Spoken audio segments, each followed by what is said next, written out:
Il fait beau, c'est l'heure des tutos en vidéo sur l'aéro. Oui.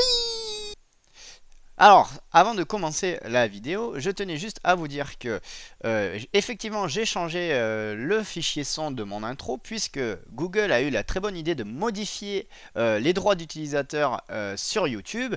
Donc vous devez sûrement être au courant que ça fout pas mal la pagaille et que ça risque de mettre pas mal de youtubeurs dans la merde, puisqu'on va avoir des vidéos qui vont être tout simplement supprimées, sans son ou sans monétisation. Bref, tout ça pour dire que c'est n'importe quoi et que j'ai mis une musique qui, d'après ce que j'ai pu lire sur le site, n'a pas forcément de droit en particulier. Elle est libre de droit, cette musique, donc je peux l'utiliser pour mon intro. Je mettrai en lien dans la description le site internet du groupe qui a réalisé cette chanson quand même, parce que c'est la moindre des choses.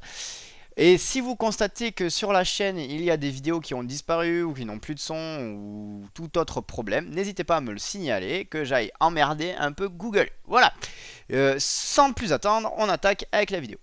Et salut tout le monde, c'est Petit Ninja. Aujourd'hui on se retrouve pour la suite de notre tutoriel sur la peinture à l'aérographe. Enfin, oui, la voilà. Et excusez-moi d'ailleurs pour ce petit retard, puisque comme vous le savez tous, j'ai été pas mal occupé ces derniers temps et il y a eu entre temps le TGS. Donc voilà pourquoi cette vidéo arrive tardivement. Pardon. Donc aujourd'hui, qu'est-ce qu'on va voir? Je vous en ai parlé brièvement la dernière fois, donc dans la dernière vidéo qui était donc la dilution de la peinture. Aujourd'hui, on va diluer et mélanger différentes teintes afin d'en obtenir une en particulier. Donc pour ce faire, j'ai pris donc mon color guide que vous voyez ici. Et aujourd'hui, on va réaliser donc une peinture qui est gris marron clair, on va dire. Donc je vais essayer de rapprocher un peu pour que vous voyez. Et en fait on va réaliser cette couleur là, donc qui nécessite du blanc à 90%, du gris à 5%, de la couleur chair à 5% et un tout petit peu de dark earth, donc de terre foncée pour ainsi dire. Voilà, donc aujourd'hui on va s'occuper de ça. Donc je vais vous expliquer comment on réalise un mélange, comment faire pour avoir les bonnes proportions. Je vais vous expliquer ce que je fais et ça sera à vous ensuite de voir si ça vous plaît ou de trouver une autre solution. Donc pour ça, déjà pour commencer, hop, je vais vous expliquer comment j'ai procédé dans un premier temps avec cette petite palette en plastique. Donc vous voyez que c'est pour le Beaux-Arts en fait, on met plein de nuances, on fait ces mélanges dessus. C'est en plastique, donc c'est pratique, ça existe en alu je crois. C'est vrai que l'alu c'est pas mal, c'est encore plus facile à nettoyer. Donc moi les premiers temps en fait ce que j'ai fait c'est que par exemple là quand on vous dit qu'il y a, donc si je reprends mon color guide, je vais le garder à côté de moi parce que sinon ça va pas être pratique. On dit donc qu'il y a 90% de blanc, 5% de gris, 5% de couleur chair. Donc en fait au début ce que je m'amusais à faire c'est que je m'amusais à faire ça au compte-gouttes. Voilà, donc ce que je faisais c'est que je prenais une petite pipette comme ceci. J'allais chercher ma peinture, tac tac tac, ou alors vous pouvez le faire aussi avec les bouts de grappe, ça marche aussi très bien. Là c'est vraiment si vous voulez essayer pour être sûr, ou alors si vous cherchez une teinte et que vous connaissez pas le pourcentage. Justement là dans le manuel on a le pourcentage, donc on n'a pas besoin de ça, hein, on peut le faire directement. Et par exemple moi pour le Strike Freedom, comme vous le savez tous, j'ai pas mal galéré sur la couleur du backpack et j'ai fait au pifomètre un peu comme ça au compte-gouttes. Donc là c'est un peu plus long mais ça marche comme ça. Donc là concrètement ce qu'on va faire c'est qu'on va pas s'emmerder, faut le dire, avec la palette graphique. Moi ce que je fais, je prends mon bocal à peinture et je prends un petit bout de masking tape, vous voyez que j'ai prédécoupé tout à l'heure là, qui est là. Et en fait ce que je vais faire, donc je vais le poser. Hop, donc la base qui va être ici, ça va être 0 hein, en fait. Et à l'aide d'un mètre que je n'ai pas pris, il me semble que j'ai oublié. Voilà. Je vais mesurer, enfin moi j'utilise un mètre parce que j'ai pas de double décimètre ou de réglé, hein, mais vous faites ça comme vous voulez. Un outil gradué et on va mesurer donc les différentes dilutions, enfin dilutions non, les différentes quantités de peinture que l'on va utiliser pour notre mélange. Donc là j'ai mon mètre Et du coup, bon, mais je vais. Bon, c'est vraiment pas pratique au mètre. Hein. Il faudrait vraiment que je me procure un double décimètre. C'est vraiment plus pratique. Mais bon, pour la vidéo d'aujourd'hui, on va faire comme ça. Donc, concrètement, je vais pas faire centrer. Hein, comme je vous l'ai dit tout à l'heure, c'est 100%. Je vais pas faire centrer, sinon on en a pour la journée. Donc, ce que je vais faire, c'est que je vais prendre 1 centimètre, puisqu'il y aura 10 traits. Du coup, c'est comme ça que je vais faire ma graduation pour mes quantités de peinture. Sachant qu'il ne faut pas oublier que là, la peinture n'est pas diluée. Donc, il va falloir penser à diluer juste après. Donc, après, c'est à vous de vous organiser comme vous voulez. Moi, mes peintures ne sont pas diluées. Je fais le mélange, je dilue après. Après, vous pouvez très bien prendre un pot de blanc, le diviser en deux, faire 2 pots de blanc dilués et faire le mélange une fois que la peinture est diluée. Vous voyez ce que je veux dire? Ça, c'est à vous de voir, libre à vous de faire comme vous le sentez. Donc là, je suis à 0.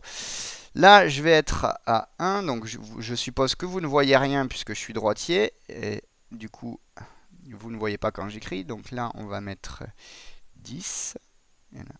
Voilà. Donc là, je ne sais pas si on voit bien, mais j'ai écrit 10. Et maintenant, je vais faire mes graduations une par une, de manière à donc pouvoir me repérer plus facilement quand je vais faire couler ma peinture. Donc là, vous voyez, il y a ma graduation qui est faite. Donc là, on a 1 centimètre, on a 10 traits. Sachant qu'il faut qu'on mette donc 9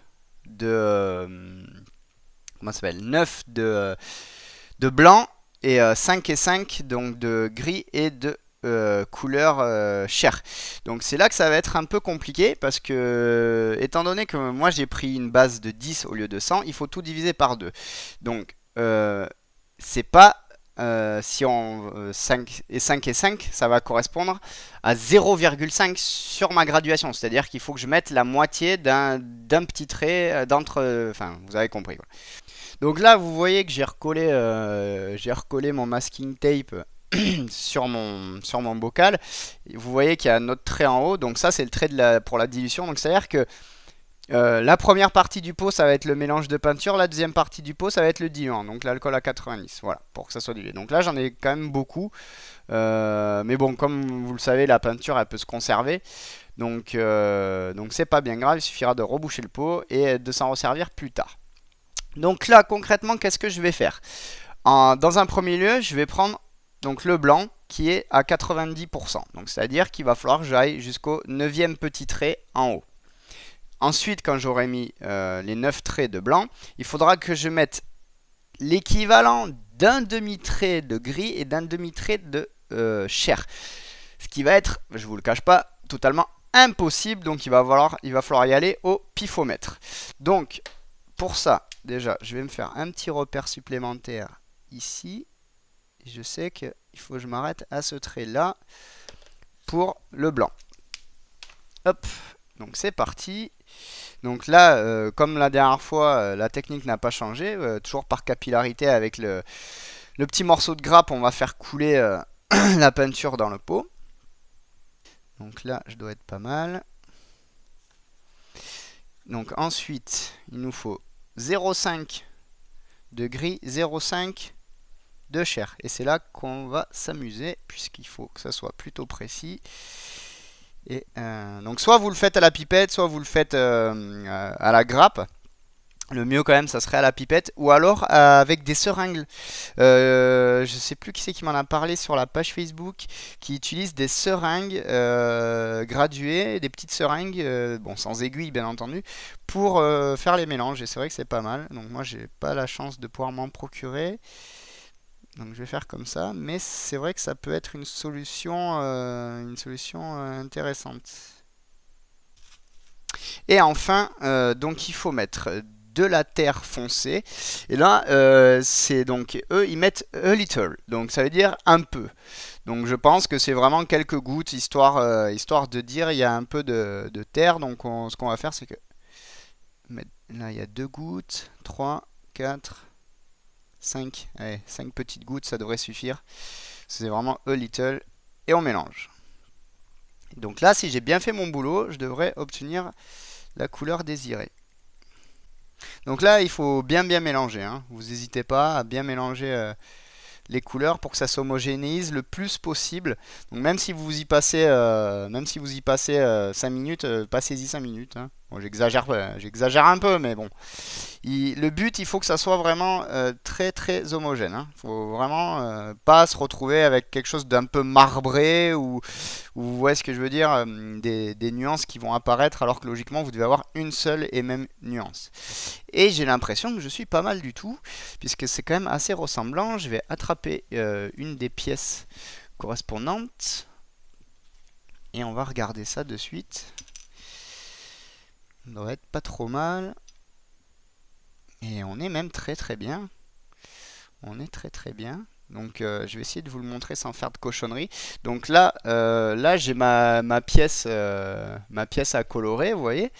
Et là, j'ai la teinte que je viens d'obtenir avec mon mélange. Et vous voyez qu'elles sont très très proches, voire identiques. Voilà. Je sais pas si on verra bien la vidéo. Je vais essayer de me rapprocher un peu. Voilà. Donc là, moi je suis assez satisfait de mon mélange, il est plutôt bien, il est plutôt équivalent. Donc maintenant, je vais diluer tout ça, puisque bien sûr on est sur la couleur non diluée là. Logiquement, il n'y aura plus qu'à pulvériser sur les pièces. Voilà, je prends ma petite pipette. Hop.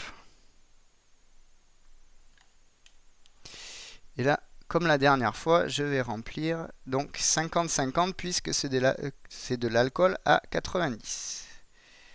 Voilà, donc là, j'ai ajusté mon niveau pour la dilution. Je re-homogénéise le tout. Et on sera bon pour la mise en peinture donc avec l'aérographe donc, que je vous montrerai dans la prochaine vidéo. Allez, c'est parti. Ça m'a l'air bien. Donc vous avez vu comment j'ai fait, c'est pas très compliqué. Il suffit tout simplement de savoir faire une graduation comme vous avez vu et ça marche. Donc voilà, là ma couleur est prête, je n'ai plus qu'à peindre. Donc je reviens rapidement sur les différentes étapes. Donc vous avez vos couleurs. Soit vous les diluez au préalable, c'est-à-dire que vous faites avec un pot comme ça, vous faites 2 pots de peinture diluée, vous mélangez tout, comme je vous ai expliqué, et c'est fini, vous n'avez plus qu'à peindre. Ou alors vous faites comme je viens de vous montrer dans cette vidéo, vous prenez les peintures brutes, non diluées, vous établissez une graduation qui correspondra au pourcentage de peinture établi dans le Color Guide ou sur internet sur les sites prévus à cet effet. Là. Vous savez qu'il y a des sites internet, je mettrai un lien à la limite dans la description qui traduisent les manuels parce que tous les manuels ne sont pas traduits en anglais comme celui-ci, ce qui est bien dommage, et qui vous donnent donc les proportions de peinture. Donc une fois que vous avez vos proportions de peinture, vous faites votre graduation comme moi et ensuite vous diluez la peinture et une fois que tout ça est bien mélangé, vous obtenez la teinte recherchée donc pour vos pièces.